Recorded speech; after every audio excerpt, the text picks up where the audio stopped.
सरनपुर गांव में विष्णु प्रसाद का परिवार सुखी और प्रतिष्ठित था। उनके 3 बेटे और एक बेटी थी। बड़े बेटे रघुवीर ने डॉक्टर की पढ़ाई की, छोटा बेटा शशिकांत इंजीनियर बन गया और बेटी सीमा की शादी एक अच्छे घराने में हो चुकी थी। मगर बीच वाला बेटा रामलाल बिल्कुल अलग था। न पढ़ाई में मन, न ही किसी काम में रुचि। खेतों में मजदूरी करके जैसे तैसे जीवन चला रहा था। उसकी वजह से माता पिता चिंतित रहते थे। जब भी सीमा मायके आती, वह रघुवीर और शशिकांत से पहले मिलती, लेकिन रामलाल को नजरअंदाज कर देती। फिर भी रामलाल अपनी बहन से बेहद प्यार करता था। विष्णु प्रसाद की मृत्यु हो गई। जानकी देवी को डर था कि कहीं अब बंटवारे की बात न उठे, इसलिए उन्होंने रामलाल की शादी गांव की एक सीधी सादी लड़की गौरी से कर दी। शादी के बाद रामलाल पूरी तरह बदल गया। वह मेहनत करने लगा, समय पर काम पर जाता और एक दिन अपने दोस्त से बोला, पहले अकेला कमाता था, अब पत्नी और आने वाले बच्चों के लिए भी कमाना है। अब समय बर्बाद नहीं कर सकता। एक दिन रघुवीर और शशिकांत ने आपस में निर्णय लिया कि अब बंटवारा होना चाहिए। रामलाल तो कभी हमारे जितना नहीं कमा सकता, अब अलग रहना ही सही होगा, उन्होंने सोचा। उन्होंने मां की मर्जी के खिलाफ बंटवारे की तारीख तय कर दी।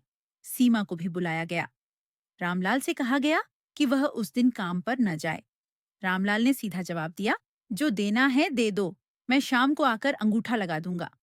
सीमा छिड़कर बोली, बेवकूफ, बंटवारा सामने बैठकर होता है। रघुवीर और शशिकांत ने भी ताने मारे। जानकी देवी बोली, बेटा, बंटवारे में सामने रहना जरूरी है। वकील आया और बोला, कुल 10 बीघा जमीन है और एक घर। बताइए, किसे कितना हिस्सा देना है? रामलाल बोला, वकील साहब, 5-5 बीघा जमीन दोनों भाइयों के नाम कर दीजिए और जो घर है वह मेरी प्यारी बहन सीमा के नाम कर दीजिए। सब चौंक गए।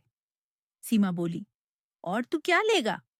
रामलाल ने मुस्कुराकर कहा, मेरे हिस्से में मेरी माँ है। और अपनी पत्नी की ओर देखकर बोला, क्यों गौरी, मैंने सही कहा ना? गौरी झट से बोली, माँ से बड़ी कोई संपत्ति नहीं होती मेरे लिए। और वह अपनी सास से लिपट गई। रामलाल भी माँ से लिपट गया। उस दृश्य ने पूरे माहौल को सन्न कर दिया। सीमा रोते हुए रामलाल से लिपट गई। माफ कर दो भैया, मैं तुम्हें कभी समझ ही नहीं सकी। रामलाल बोला, सीमा, इस घर पर जितना हक हमारा है उतना ही तेरा भी है। और बंटवारा क्यों करें? क्या हम साथ नहीं रह सकते जैसे बचपन में रहते थे? यही तो है असली परिवार। और एकता की डोर को संभालने वाली होती है हमारी माँ। रघुवीर और शशिकांत शर्मिंदा हुए। वकील के हाथ से कागज छीने और फाड़कर फेंक दिए। उस दिन से वह परिवार फिर कभी बंटवारे की बात नहीं करता। रामलाल, जो कभी सबसे कमजोर समझा जाता था, वही पूरे परिवार की एकता का आधार बन गया। सीख, पढ़ाई लिखाई से बढ़कर होती है इंसानियत और भावनाएं। परिवार वही होता है जो एक दूसरे के साथ खड़ा रहे, चाहे कोई कितना भी मजबूत या कमजोर क्यों ना हो।